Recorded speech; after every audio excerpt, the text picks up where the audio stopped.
Mga kapuso, kung dati lubog sa utang ang Pilipinas sa International Monetary Fund o yung IMF, ngayon tayo naman ang nagpautang sa kanila ng $1 bilyong. At yan ay para matulungan ang ilang naghihirap na bansa sa Europa. Pero kini-question niya ng ilang grupo. Nakatutok si Jam Sisante.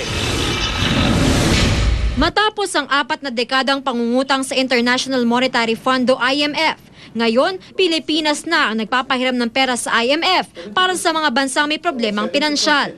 $1 bilyong o halos 42 bilyong piso ang kontribusyon ng Pilipinas sa pondong ipapautang ng IMF sa mga naghihirap na bansa sa Europa tulad ng Greece, Ireland, Romania at Portugal.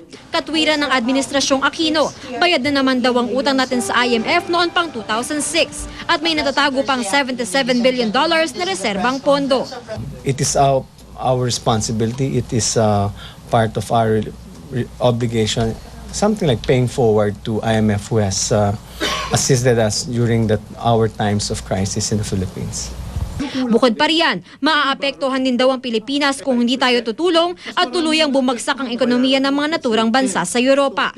Pag nangyari yon, magkakaproblema rin yung karatig bansa, and if the situation gets worse, pati yung ability nitong ibang mga bondholders and investors and even banks to lend out to other countries including the Philippines, maapektuhan.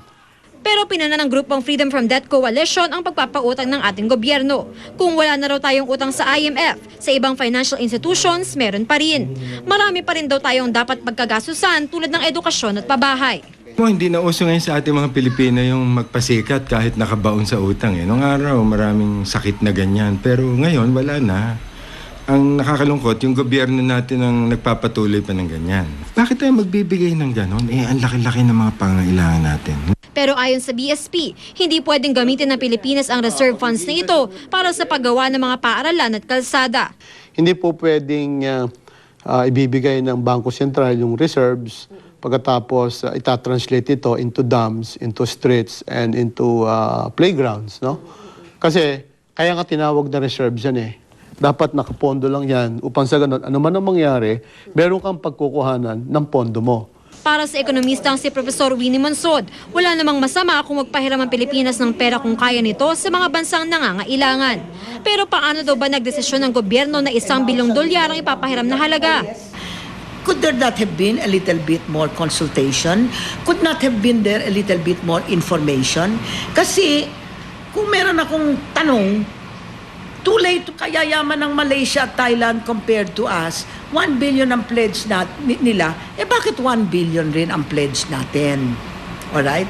But, in other words, yabangan lang ba ito? Dagdag pa ng ekonomista. Kung tayo ay nagpapahiram sa IMF, kailangan gawin natin sa kanila yung ginawa nila sa atin, na nagpapahiram sila pero may tinatawag na conditionalities.